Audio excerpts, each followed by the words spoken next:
Daily let it out.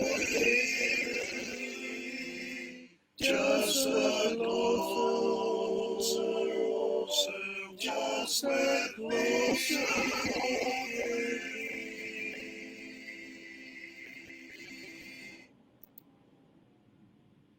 Have you a heart that's weary, tending a load of care?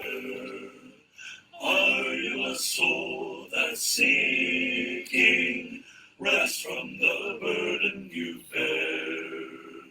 Do you know my Jesus? Do you know my friend? Have you heard he loves you, and that he will abide till the end?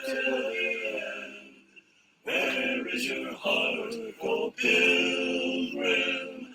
What does your light reveal? Who is your call for comfort, when not but the sorrow you feel? Do you know my Jesus? Do you know my friend?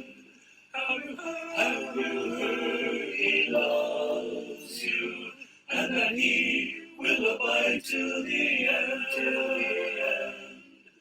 Who knows your disappointment? Who hears each time you cry? Who understands your heartaches?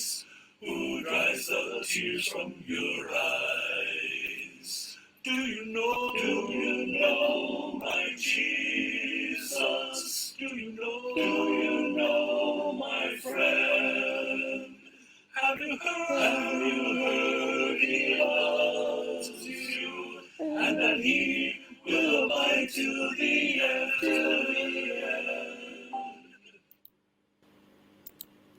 Magandang gabi mga kapatid.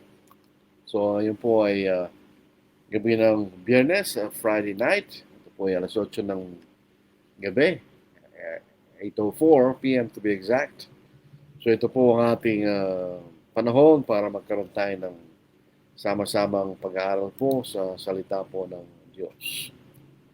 Sa ating mga kapsat na ibang Arabi, katagay amin kapsat, sa ating po mga kaigsuonan, maayong gabi sa inyong tanan, mga igsuon, at sa ating mga katugangan, Diyos maray na banggi sa inyong kabos, sa mga taga-Pangasinan, masanto siya labi, at si kayo namin, sa mga taga-Carabao Island, mayan nga gabi sa inyong tanan, dito po sa amin may pabingi kekongan.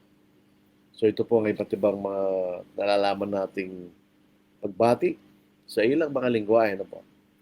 Kung po itaga Indonesia, Malaysia, salamat malam. Sa malam sa Ilocano, afternoon. Pero sa Malay at saka Indonesian, gabi. Good evening, salamat malam. So atin pong pag-aaralan sa gabing ito ay atin pong in-schedule ang ating iba't ibang araw ng ating pagpangangaral sa Facebook. Usually Monday, Wednesday, Friday. So pag-araw po ng Monday, yun po ating serye doon sa Understanding the Bible. At inisip ko rin na isang araw ay para sa pag-aaral sa aklat sa Biblia. At yung sa Friday, ganito, iba-ibang paksa. Para magkaroon tayo ng balance dito po sa ating pag-aaral. So ang ating pong pag-aaralan sa gabing ito ay mahalaga. The church, the falling away, and the restoration. Ibig sabihin, dito pa lang sa ating pamagat, makikita natin na may isang tunay na iglesia na itinatag ng ating Panginoon. At yung iglesia na yon, dumating ang panahon, nagkaroon ng pagtalikod o the falling away. And later on, nagkaroon po ng pagbabalik o restoration ng ating pag-aaralan sa banal na kasulatan. Alam po natin, pagka nagbasa tayo sa Biblia, lalo po sa Bagong Tipan, po, Makikita natin ang ating Panginoon ay nung siya po'y nasa Caesarea Philippi at tinanong siya ng mga alagad, tinanong niya yung kanyang mga alagad kung sino ang iniisip ng mga tao tungkol sa kanya. Marami silang binigyan ng sagot. Pero tinanong din niya ang kanyang mga alagad, sino sa akala niyo ako kanya? So, ang sagot ni Apostle Peter, ikaw ang anak ng Diyos na buhay. At sinabi ng Panginoon na hindi laman at dugo nagpakilala kay Pedro, kundi ang Ama nasa langit. At base po doon sa tinura ni Apostle Peter na siyang anak ng Diyos na buhay, ito ang sabi ng ating Panginoon. At sinasabi ko naman sa iyo na ikaw ay Pedro at si babaw ng butong ito ay itatayo ko aking iglesia. Ang mga pintuan ng Hades ay hindi magwawagi laban sa kanya. Ibibigay ko sa iyo ang mga susi ng kaharian ng langit at anumang iyong talian sa lupa ay tatalian sa langit at anumang iyong kalagan sa lupa ay kakalagan sa langit. So ito po isang pangako ng Panginoon tungkol sa iglesia na kanyang itatayo. I will build my church. Ito yung iglesia ng ating Panginoon. Yan yung pinag-uusapan rito, iba-ibang iglesyang nakikita natin sa panahon nito, kundi iglesyang itinayo ng ating Panginoon. Meron pong gano'n.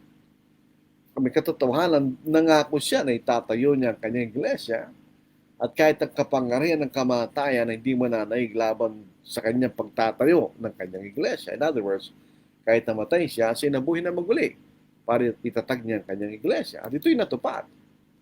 Sa Acts chapter 2, makikita natin na yung iglesyang ipinangakong itatayo ng ating Panginoon ay nagsimula sa araw ng Pentecost. Pag ipinapangaral po natin na ang iglesia nagsimula sa araw ng Pentecost, nangangaral lang tayo. Wala na tayong ibang ginagawa kung nangangaral tayo. Hindi natin inaalala ang kanyang pagsisimula, kundi tinuturo natin kung kailan ang kanyang pagsisimula. Magkaiba yung dalawa. When you preach that the church began at Pentecost, at Acts chapter 2, we are just preaching the beginning. Hindi natin inaalala. We are preaching the beginning. We are preaching the fact that Christ established His church on the day of Pentecost. In Acts chapter 2, verse 40, sa iba pang maraming salita ay nagpatutuo siya at hinimok sila ng sinasabi, iligtas niyo ang inyong sarili mula sa baluktot na lahing ito. Kaya ang mga tumanggap ng kanyang salita ay binautismuhan at dagdag ng araw na iyon na may 3,000 kaluluwa. Nagsabihin ng ating I will build my church, hindi niya sabihin dating ang panahon kanya na mayroong maliligtas sa pamamagitan ng Ebanghelyo.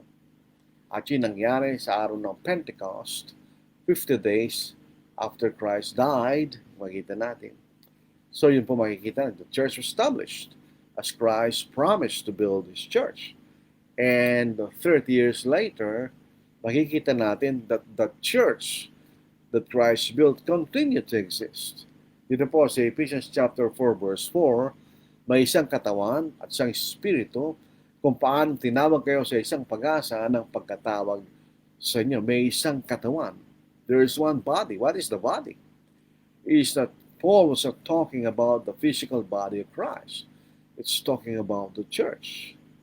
Colossians 1:18, siya ang ulo ng katawan, ang iglesia, siyang pasimula, ang panganay mula sa mga patay, upang siya ay may maging pangunahin sa lahat ng mga bagay. One body, which is the church. So the church continued to exist. Makikita natin.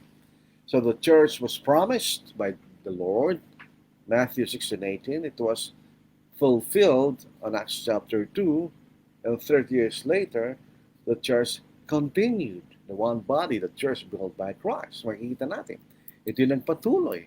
Subalit, there are prophecies about a falling away. Mayroong hula tungkol sa isang pagtalikod mula sa tunay na iglesia. There are prophecies about falling away from the true church. Makita natin.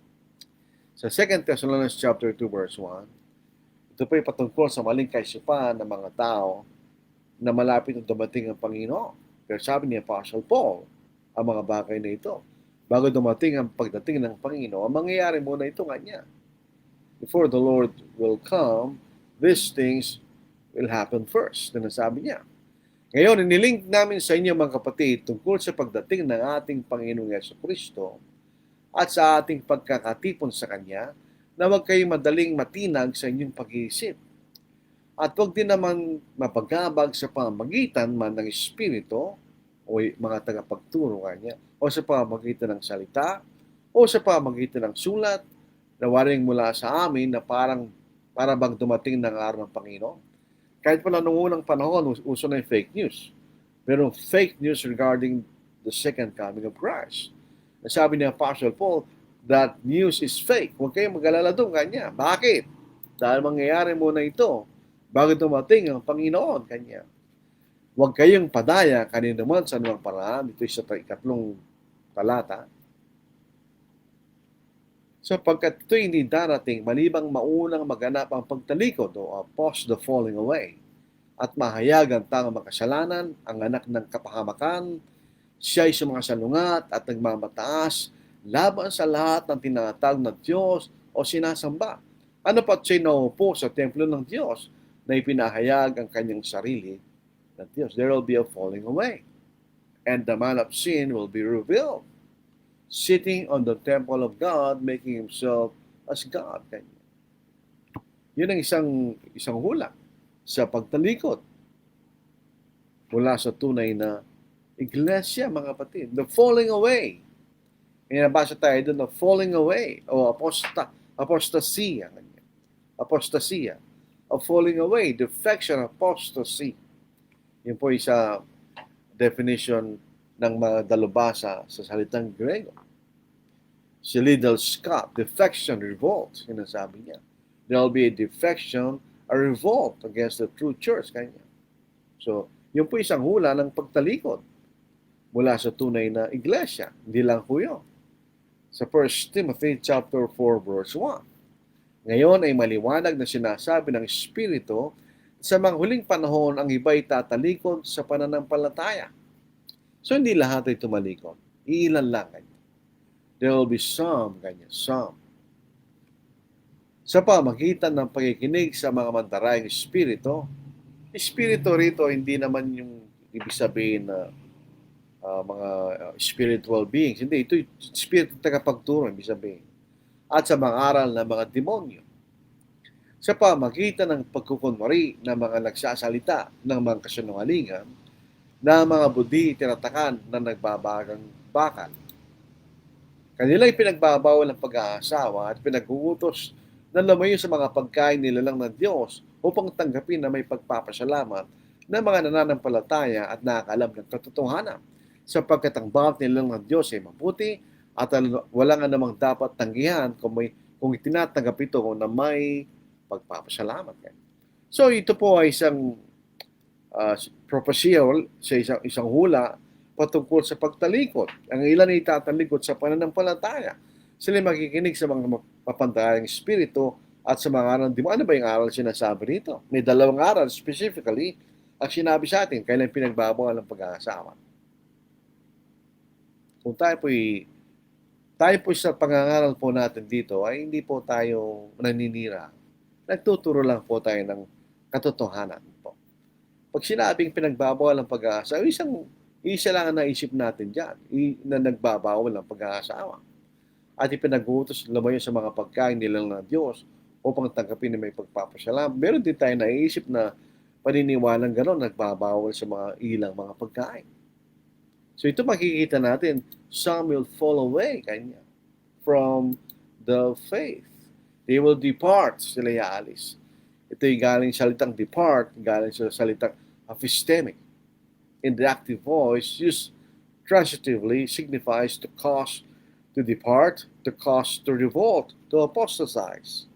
So ito yung mga kapatid na magre-rebelde laban sa Diyos, alis sila sa katotohanan, they will apostatize, they will fall away, kanya. So ito rin po isang hula ng pagtalikod. Dito po sa nung si Apostle Paul, sa po ay pinatawag niya mga elders sa church at Ephesus, Acts 20 verse 17, siya po ay nagbigay ng habilin sa kanila. Dahil inisip ni Apostle Paul na hindi na sila magkikita. Mula sa Mileto ay nagpasugo siya sa Efeso at ipinatawag ang matatanda ng iglesia. sa verse 28. Ingatan ninyo ang inyong sarili at ang buong kawan, sa kailan nilagay kayo ng Espiritu Santo na mga tagapangasiwa upang pangalagaan ninyo ang Iglesia ng Diyos na binili niya ng kanyang sariling dugo. Sabi, ingatan niyo ang inyong sarili at ang buong kawan. Bakit niya pinag-iingat? Merong dahilan. Sa verse 29, alam ko na pag-alis ko kanya.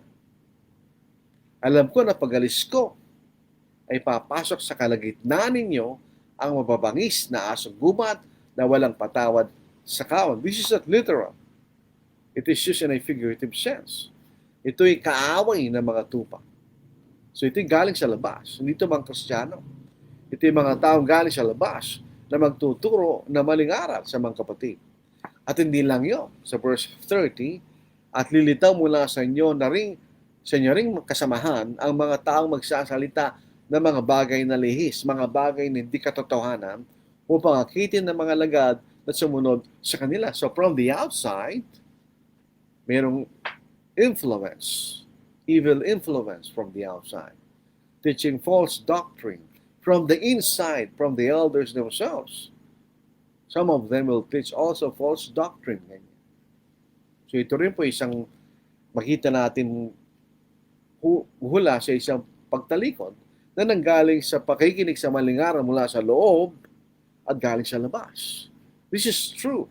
If we are not careful, we'll be influenced by outside teaching. Tayo po may influence if you're not being careful. So ano ating tinuturo o hindi tayo nag-aaral sa salita ng Diyos, you'll be influenced by outside teaching, false doctrine. And from the inside of the church, from within, some people are teaching false doctrine. At sa kasalukuyan po, marami tayo nakikita ng gano'n, di ba? Makita po natin, falling away, pagtalikod, the falling away, kanya. Ito sinasabi rito, mga kapatid, doon sa 2 Thessalonians chapter 2, a man sits on the temple of God and showing himself to be God. Sino yun? Hindi yun. That's not the Roman emperor. He's not sitting on the temple of God. Tandaan natin. So makikita natin, ito yung Pope, o tinatawag na the Holy Father, o the Vicar of Christ. Ito yung kanyang katawagan, the Holy Father kanya. Pero mapapansin natin, ang sabi ng Panginoon, sa Matthew chapter 23 verse 9, do not call anyone on earth your Father, for we have one Father, God. He is in heaven. Spiritually, we only have one Father, and that's God. Pero itong sinasabi natin, the Pope is calling himself the Holy Father, the name ascribed to God. Di ba? Yun ang makikita natin. Sabi niya, the Vicar of Christ. Siya yung kapalit ng ating Panginoon. So a man sits on the temple of God and showing himself to be God. Yung mga katawagan na yan ay sub Diyos lang yan. Hindi naman sinasabi ng Panginoon sa Matthew chapter 23 verse 9 yung ating mga masalaman. Hindi Tinatawag natin silang ama because they are fathers in the flesh. Ang pinag-uusapan rito is spiritually. Isa lang ating ama yung nasa langit. And the Pope is called the Holy Father. So a man sits on the temple of God and showing himself to be God. Maliwanag po yun, mga kapatid. False doctrine. They will teach false doctrine or doctrine of demons. Hindi natin sinabi yan. Sinabi ni Apostle Paul. They will teach false doctrine. They are not going to preach the doctrine of Christ, but doctrine of demons. The 2 John 9 to verse 11, ang sinumang lumalampas at hindi nananatili sa na Kristo ay hindi kinaroroonan ng Diyos. Ang nananatili sa aral ay kinaroroonan ng Ama at gayon din ng Anak. Kung sa inyo dumating ang sinuma at hindi dalang aral na ito, huwag niyo siyang tanggapin sa inyong bahay at huwag niyo siyang batiin, sapagkat ang bumabati sa kanya ay nakikibahagi sa kanyang masasamang gawa. So we cannot fellowship false doctrine. Hindi natin pwedeng tanggapin ang maling aral kanya. Otherwise, we will be separated from God. Tayo mahihiwalay sa Diyos. Kapag tayo tumatanggap o nagtuturo ng maling doktrina. From false doctrine from among the elders and from the outside. False doctrine. So, Acts chapter 20 verse 29 to verse 30, alam ko na pag-alis ko ay papasok sa kalagitnaan ninyo ang mababangis na asong gubat na walang patawad sa account. That's from the outside.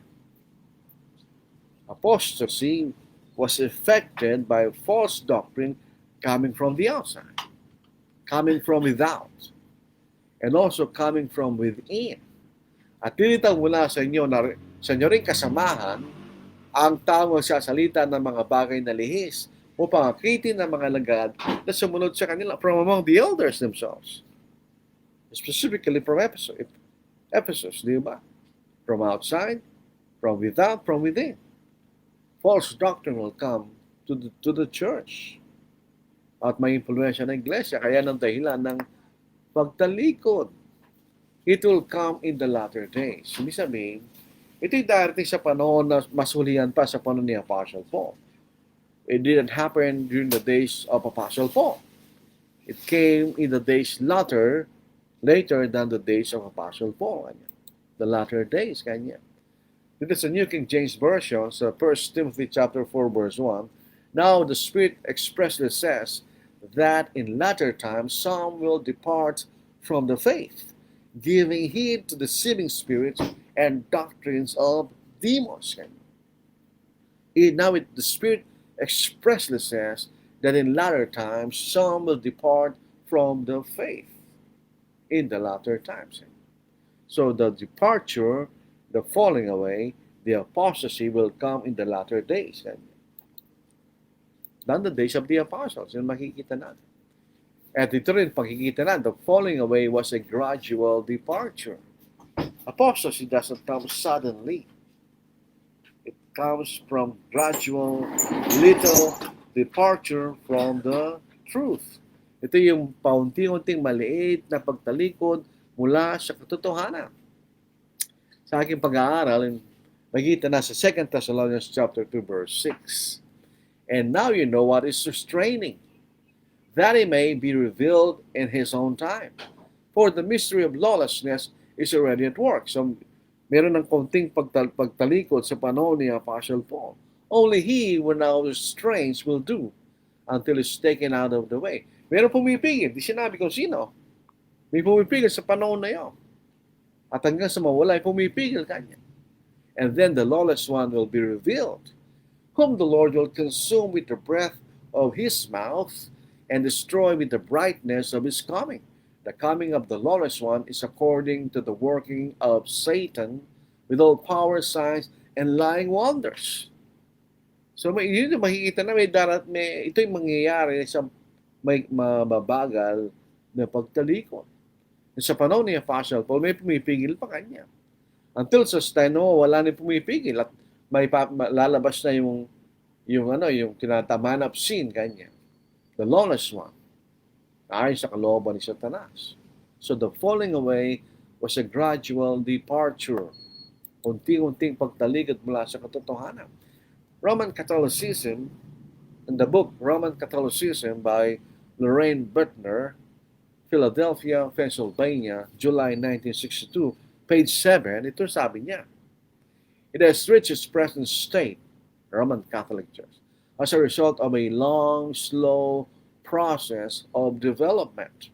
As through the centuries, one new doctrine or ritual or custom after another has been added. So, ito na yung pumabagal na hanggang sa makarating sa kanyang kasalukuyang anyo, sabi niya, Roman Catholic Church. Ito yung unti-unting paghalis mula sa katotohanan. Sa katotohanan ayon po sa quotation na ito, kahit minsan isang bagong aral sa isang siglo, one century. So ito yung mabagal na pagtalikod mula sa katotohanan. Minsan hindi mo napapansin. Dahil very slow, very gradual yung departure. Kaya mag-ingat po tayo sa ating panahon. Minsan, meron tayong ginagawa na hindi natin iniisip. Kung ito ay tinuutos ng Panginoon, hindi. Kung ginagawa natin yan, tapos unti-unti lumalaki yun. Hanggat magigising tayo sa umaga, wala na tayo sa katotohanan. So ito a gradual departure. Tingnan natin, trace po natin.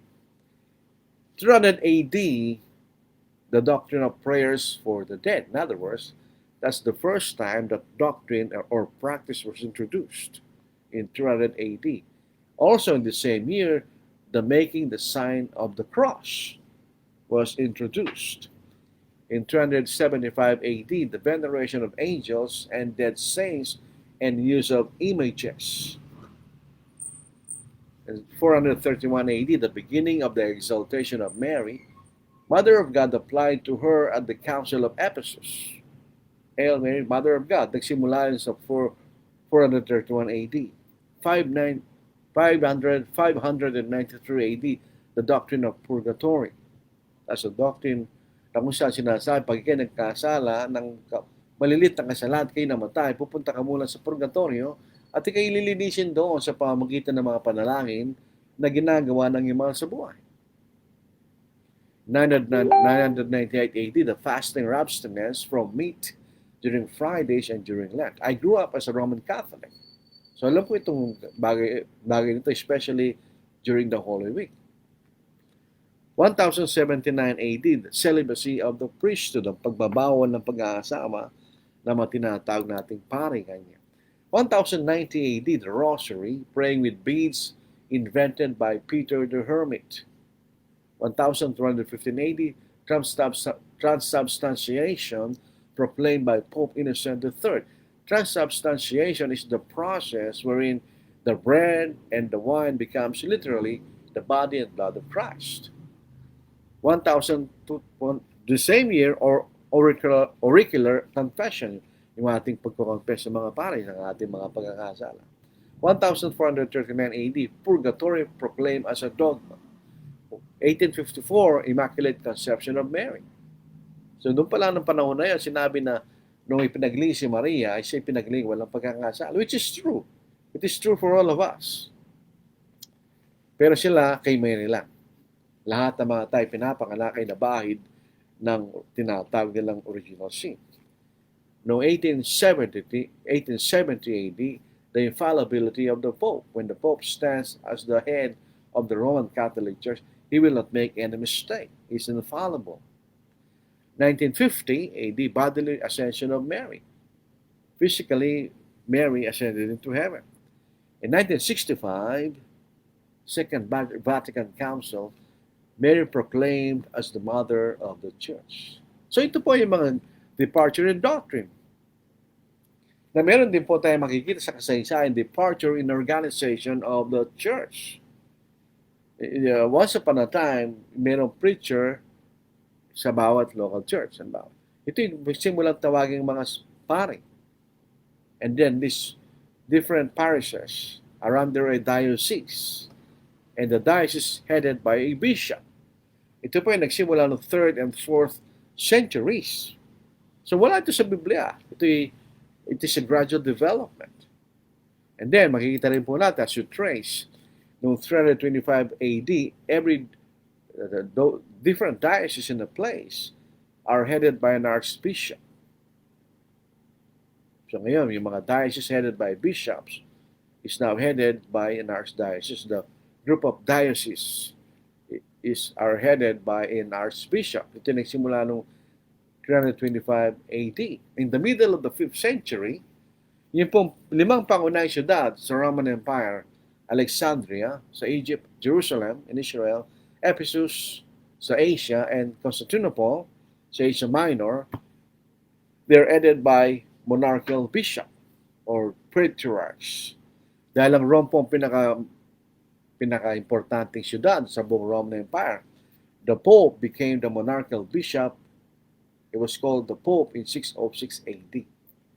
This is the official beginning of the Roman Catholic Church. Dahil alam po natin, it is based on papacy, di ba? So, in 606 AD, yun ang nangyari. Ngayon, the Pope now is heading the whole Roman Catholic Church. Makita natin, 606 AD. So, yun ang mga departure sa aral at organization ng iglesia. Nakita natin. It was traced historically. Makikita natin sa kasaysayan. So there was a departure from the truth. It gave birth to the Catholic Church in 606 AD. Ito isang bagay na di nalalaman ng iba. Noong 1054 AD, there was a split between the Roman Catholic Church and the Greek Orthodox Church on several issues. Number one, the Greek Orthodox Church are against the veneration of yung mga santo, images. They only believe in the veneration of pictures. So magkaiba sila. The Greek Orthodox Church do not have images. They have just pictures. And also on baptism, sila nag-i-immerse. The Roman Catholic Church, they sprinkle. And the Greek Orthodox Church doesn't recognize the Pope. Yun ang 1054 AD split.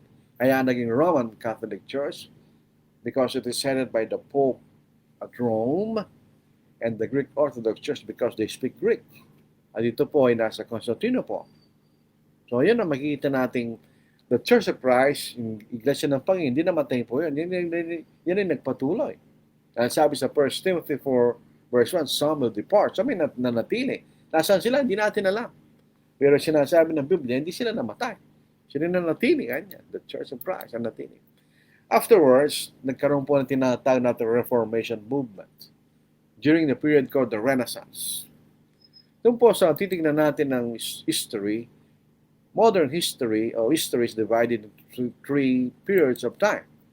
Yung ancient history from 3600 BC to 500 AD is the ancient history. Ito makita natin ng Greek and Roman influences, and the Roman Empire is the centralized power. During that time, ang Rome ang kumokontrol sa buong sanglibutan, the Roman Empire. Then the Roman Empire fell, nawala ang Roman Empire.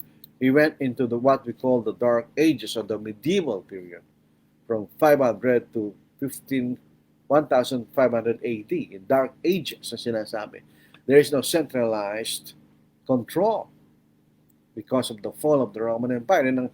Yan ang centralized control. Yan ang kukontrol sa buong sanglibutan. Now, the Roman Catholic Church is the one controlling. So ito yung medieval period called Dark Ages. Dahil ang mga tao na walang kalayaan sa kailang sariling pag-iisip. Kung ano yung tinuturo ng Roman Catholic Church na kailang paniniwalaan. But then, makita natin, meron tinatawag na modern history from 1500 AD, 1500 AD to present. Ito yung nagsimula because of Renaissance, rebirth. Renaissance means rebirth. The rebirth of ancient knowledge, going back to the Greek and Roman knowledge during the Roman Empire. And there was a decline of the power of the Roman Catholic Church and the birth of nations. Wala na yung empire, nagsalabasan na iba't ibang mga bansa. It was caused by the Renaissance. Yung mga tao, sawang-sawa na sila sa kawalan ng kalayaan ng kailang pag-iisip, na-discover lang muli yung mga naunang kaalaman during the ancient times, the Greek and Roman influences. So nagbago ang kailang kaisipan. At Reformation, dahil hindi ang kailang line is just to reform or to attempt to remove the abuses of the Roman Catholic Church. Kaya Reformation, they want to reform. Hindi sila alis. They would just like to reform. Yan ang mga reformers. Gusto silang i-reform. Hindi sila alis actually. Gusto lang nilang baguhin yung mga nakikita lang mali. Kanya. So the Renaissance gave birth to the Reformation. Dahil nga during the Renaissance, nabuksan ang kaisipan ng mga tao. Nabuksan ang kaisipan ng mga tao, yung mga Roman Catholics during that time. Kaya nagkaroon ng para bagang pagbukas na kailang kaisipan. So yun ang makikita natin. Si Martin Luther ay isang priest. Yes, German priest. Kung titingnan natin ang kasaysayan ni Martin Luther, ang kanyang ama, ayaw niya siya maging pare. Gusto niya maging lawyer. Kaya lang gusto ni Martin Luther na maging pare. So, siya naging pare. So, pumunta siya sa Rome. Nakita niya yung may iba-iba nakita niya doon. Especially the abuses of what you call the indulgence. Ang indulgence, yun ang kapangyarihan na ikay mapatawad sa mga pagkakasala. Na nagkaroon na doktrina na ang Pope ay may kapangyarihan alisin yung kasalanan at pinagbili nila yung indulgence. So there's the selling of indulgence. So kung may kasalanan, magbayad ka lang and then your sins will be remitted.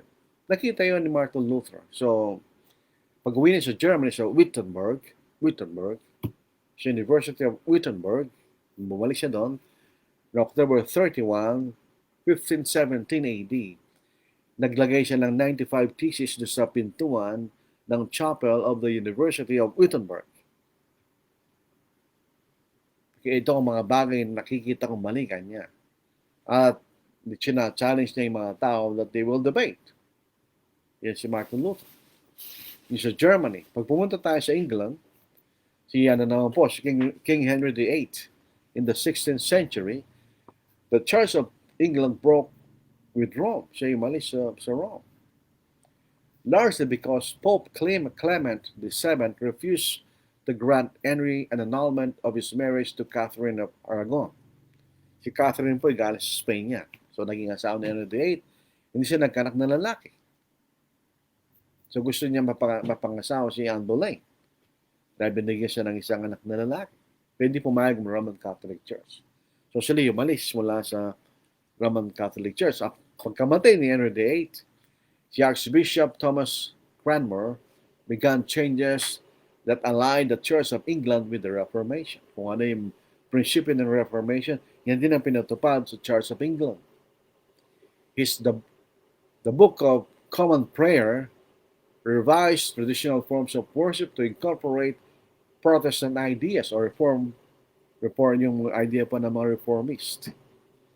When Elizabeth I, yun po ang kamakailan na reyna ng England na si Elizabeth II, ito yung Elizabeth I, assumed the throne in 1558, the Reformation in England triumphed. So talagang umalis sila mula sa Roman Catholic Church. What are the principles of the Reformation? Tatlo po ang makita natin.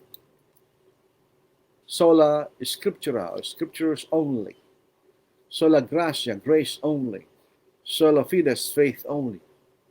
So mapapasin niyo yung mga denomination, ganun sila, di ba? Yung tinatawag nating evangelical denomination, sabi Scriptures only, okay naman yun. Grace only, alam natin mali. At saka faith only, alam natin mali. Yun ang kailang prinsipyo ng kailang mga turo. Kaya pare-pareho lang sila eh. Iba-iba lang ang pangalan, etc.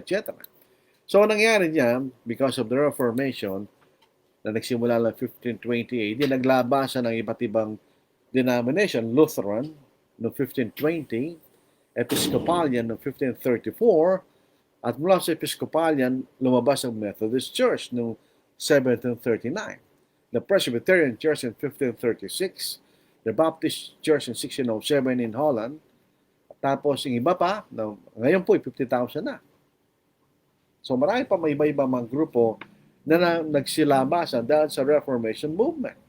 Dahil nakita nila yung ayaw nila sa Roman Catholic Church, na gusto nilang baguhin, pero hindi sila pinayagan. Si Martin Luther, nagkaroon po dahil si Martin Luther German. Ang Germany nung panahon na yun, hindi isang bansa. Siya binubuo na iba-ibang principalities na pinanguna ng isang prinsipe. So yung mga princess o mga prinsipe ay nahati sa dalawa. Yung mga grupo ng mga prinsipe na pumapayag na si Martin Luther will be excommunicated. At yun namang kabila na ayaw. They protest the excommunication. Kaya doon nanggaling sila ng Protestant. They protest against the excommunication of Martin Luther. So yun ang kita na Reformation.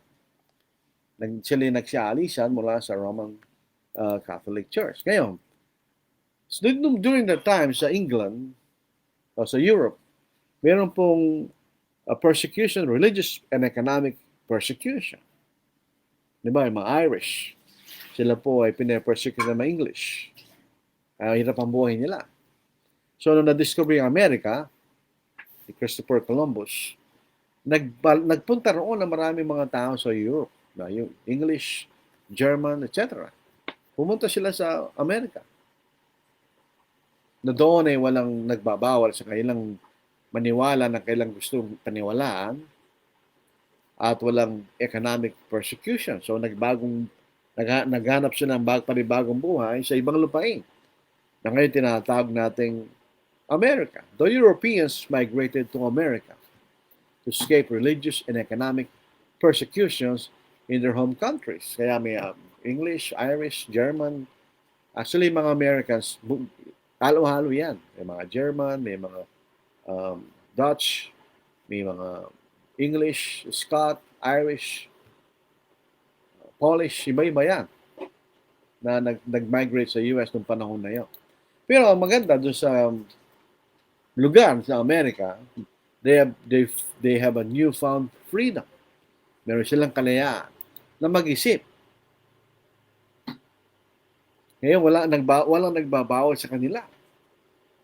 So, yung mga tinatawag na restorers, iba naman hindi sila reformers, restorers, gusto nilang ibalik yung tunay na iglesia, nagkaroon sila ng pagkakataon na pag-aralan ng Biblia. Dahil nga walang nagbabawal sa kanila. Alam po natin na ang Biblia, ang salita ng Diyos, ang binhin ng kaharian, doon sa Luke chapter 8, verse 11. Dahil meron silang kalayaang mag-aral nilang Biblia, ano nangyari sa ilan sa kanila? They rejected denominationalism. Nakita nila na pagkakaroon iba-ibang grupo ng mga pananampalataya na hindi naayon sa Biblia ay hindi totoo. Hindi tinuturo ng banal na kasulatan. Kundi tinuturo ng banal na kasulatan ay yung isang iglesia ang itinatag ng ating Panginoon, isang pananampalataya, isang bautismo, isang espiritu, isang pag-asa sa lahat ng, at isang Diyos at Ama na nasa lahat, sumasa lahat. Yun nakita nila yun. So they rejected denominationalism and they returned to the original Church of Christ. Kaya restoration. Restoration. Bumalik sila doon sa tunay na iglesia na sinasabi ng banal na kasulatan. So they rejected denominationalism. Alam nila, mali rin yun. Although yung intention ni Martin Luther was noble, but his method is incorrect. Hindi siya nakarating sa totohanan. Pero itong mga taong ito, na tinatawag natin restorers, nakarating sila sa katotohanan. Marami yan. James L. Kelly, Barton W. Stone, Thomas Campbell, at yung anak na si Alexander Campbell. Si Thomas Campbell, siya nagsabi, where the scriptures speak, we speak. Where the scriptures are silent, we are silent. The Church of Jesus Christ on earth is essentially, intentionally, and constitutionally one. In other words, hindi nagkakababahagi, ito'y nagkakaisa sa pananampalataya. Yun ang mga tinatawag nating restorers. When I say restore, we're not repairing, we're not reforming. To restore means implies a return to an original state after depletion or loss. So ito'y makikita natin sa historical buildings. Siyempre, mga historical buildings, luma na yan. Nasisira na yan. So when they restore historical buildings, anong nangyayari? It depicts a property's character, features, and form from a particular time. Diba, gusto nating ibalik yung bahay ni Jose Rizal, nung panahon ni Jose Rizal. So kailangan nating tingnan kung anong itsura ng bahay ni Jose Rizal nung panahon ni Jose Rizal at ibabalik natin yung bahay niya doon sa ganungan nyo. That's restoration. To achieve this, builders remove old, deteriorated building components and replace them with new features that match the original design, color, materials, and texture. Kahit yung original na gamit, ibabalik yan ang gagamitin mo. That's restoration. So yun ang ginawa nila sa iglesia according to the original pattern or plan of God. So nakita ng New Testament pattern, bumalik sila doon. They returned to the original Church of Christ. For instance po, dito sa Springfield Presbytery, this is a Springfield Presbytery Church. Presbyterian Church. Now, June 28, 1804, they declared the last will and testament of the Springfield Presbyterian Church. Sabi nila, we will that this body die, be dissolved, and sink into union with the body of Christ at large. For there is but one body and one spirit, even as we are called in one hope of our calling. We will that the people henceforth take the Bible as the only sure guide to heaven, and as many as are offended with other books which stand in competition with it may cast them into the fire if they choose. For it is better to enter into life having one book, in effect the Bible, than having many to be cast into hell. Finally, we will that all our sister bodies read their Bibles carefully, that they may see their fate, they're determined, and prepare for death before it's too late. Mahabang dokumento ito, ano po? Pero yun ang kanyang pinakabuod, sinabi nila.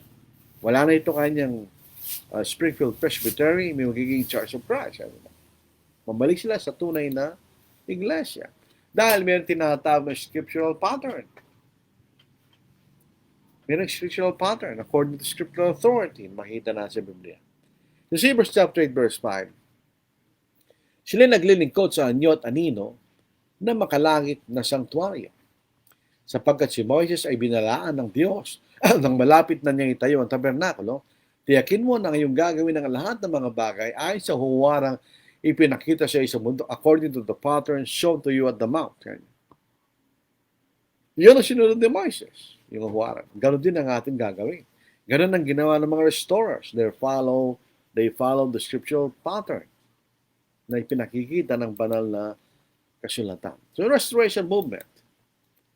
Return to primitive Christianity. Kung ano yung Kristyanismo na mababasa sa Biblia, bumalik sila doon.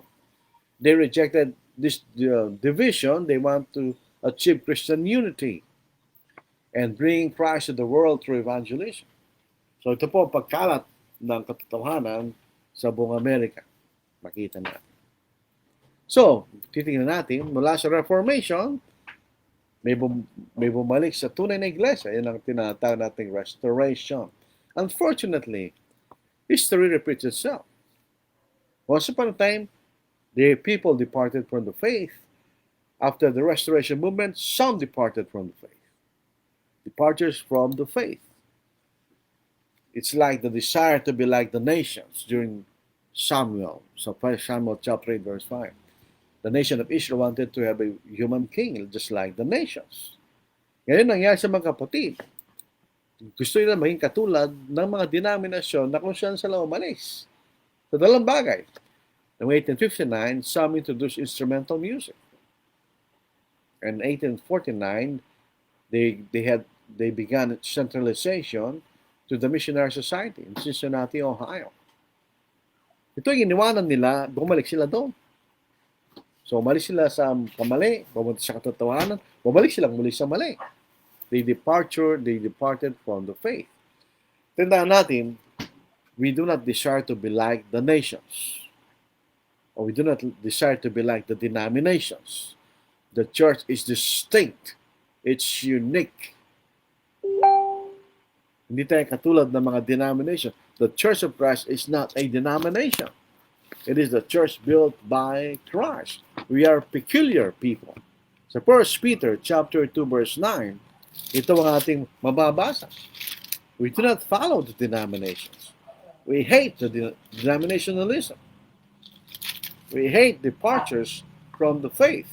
So 1 Peter chapter 2 verse 9, and we read, "But you are a chosen generation, a royal priesthood, a holy nation, his own special people, or his own peculiar people, that you may proclaim the praises of him who called you out of darkness into his marvelous light." We are distinct, peculiar people. The church is distinct. It's different from man-made churches. Tandaan natin yun. Unfortunately, ironically, those who restored the original Church of Christ departed from the church. They departed from the faith by desiring to be like the nations, like the old Israel. So may umalis. Those who departed became the Christian church in 1906. And in 1968, they divided into two groups, the Independent Christian Church and the Disciples of Christ. Then again, moved forward after World War II. Again, more departures from the faith. They began to preach church benevolence to non-saints. It began with a movement coming from Texas to help Germany. We should help Germany first before we can preach the gospel. So church benevolence to non-saints. And again, they went back to centralization to the sponsoring church arrangement. So ito tinatawag nating institutional brethren. They were influenced by the social gospel movement.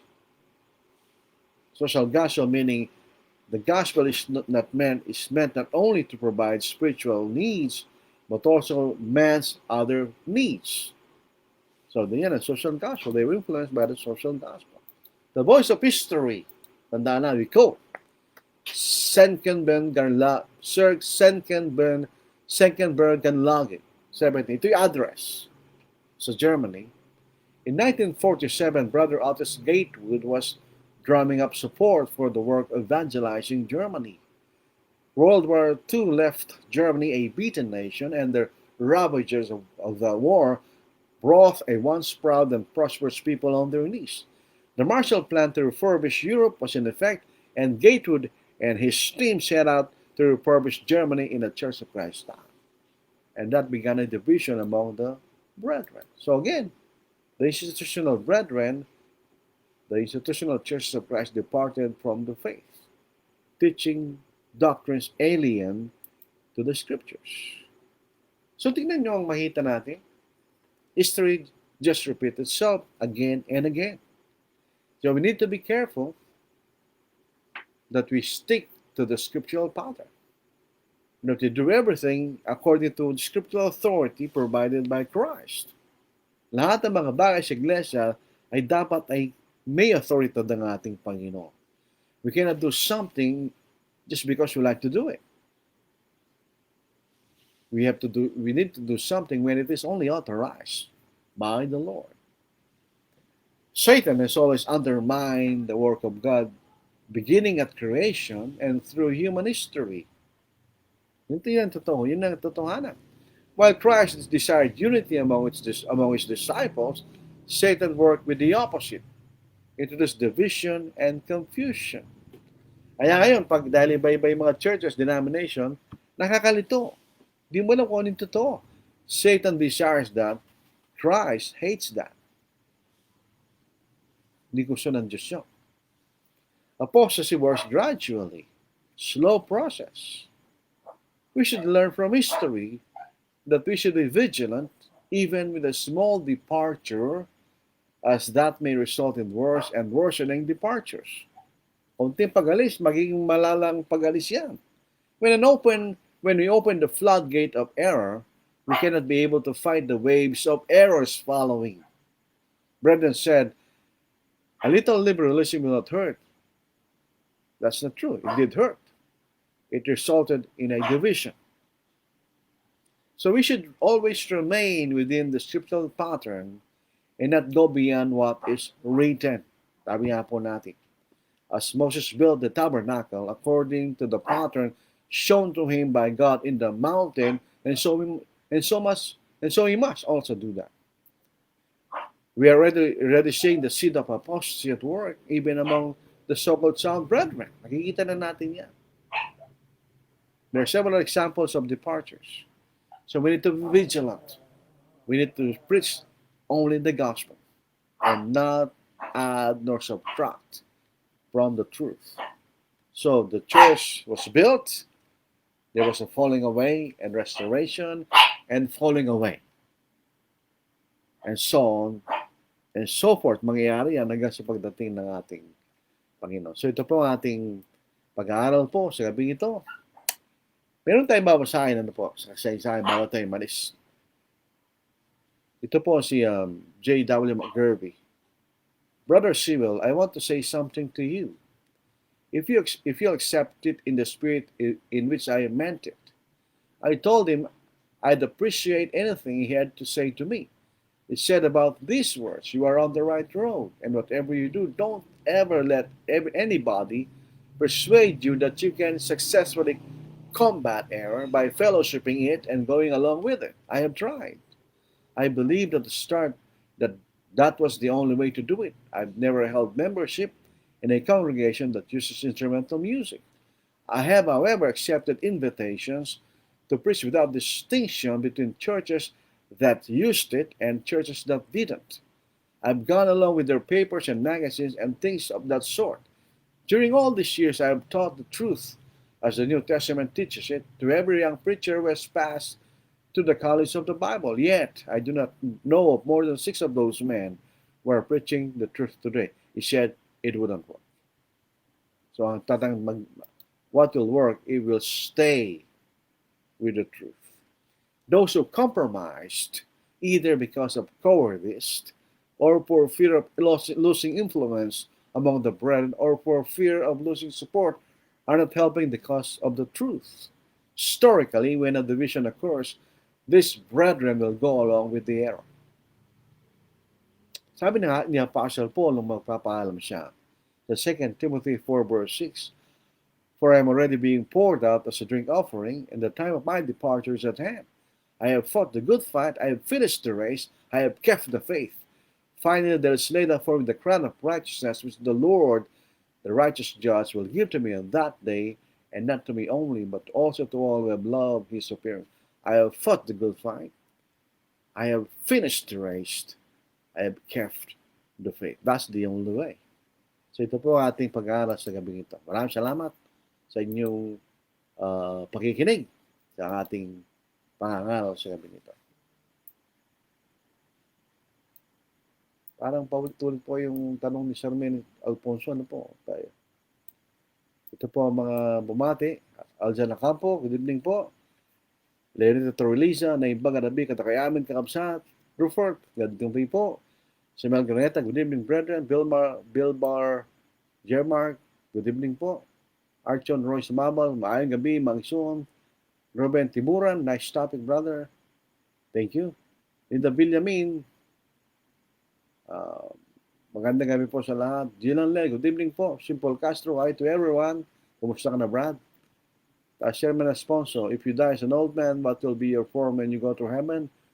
Will you revert to your younger self or the age when you died? I do not know. Hindi natin alam. Wala sinasabi ng Biblia. Ang alam lang natin, we will have a new body, a spiritual body. How that body is, what that body is, I do not know. Hindi sinabi ng banal na kasulatan. Maraming salamat po sa mga bumati, mga kapatid. My God and I go in the fields together. We walk and talk as good friends should and do.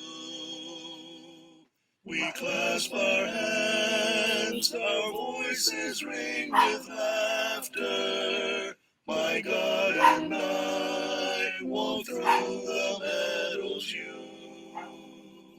We clasp our hands, our voices ring with laughter. My God and I walk through the meadows you. He tells me of the years that went before me, when heavenly plans were made for ye to be.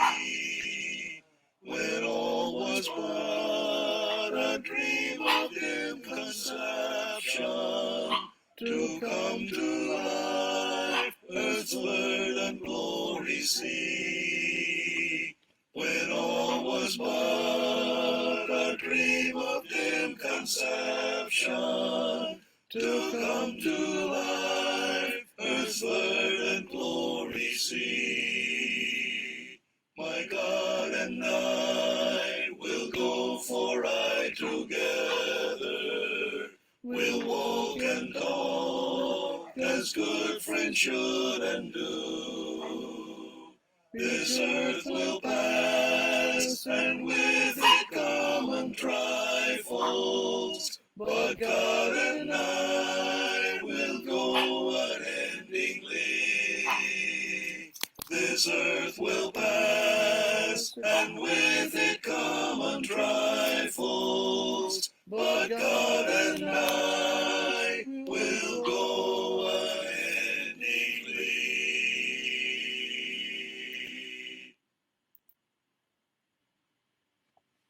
Once I stood in the night with my head bowed low, in the darkness as black as could be, and my heart felt alone, and I cried, oh Lord, don't hide your face from me. Hold my hand all the way, every hour, every day, from here to the great unknown. Take my hand, let me stand where no one stands alone. Like a king I may live in a palace so tall, with great riches to call my own. But I don't know a thing in this whole wide world that's worse than being alone. Hold my hand all the way, every hour, every day, from here to the great unknown. Take my hand, let me stand where no one stands alone.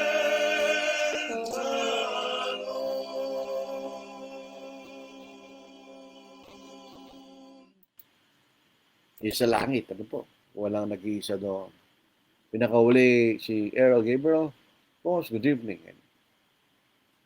So sana po ay naging kapag-ipakinabang ating pag-aaral.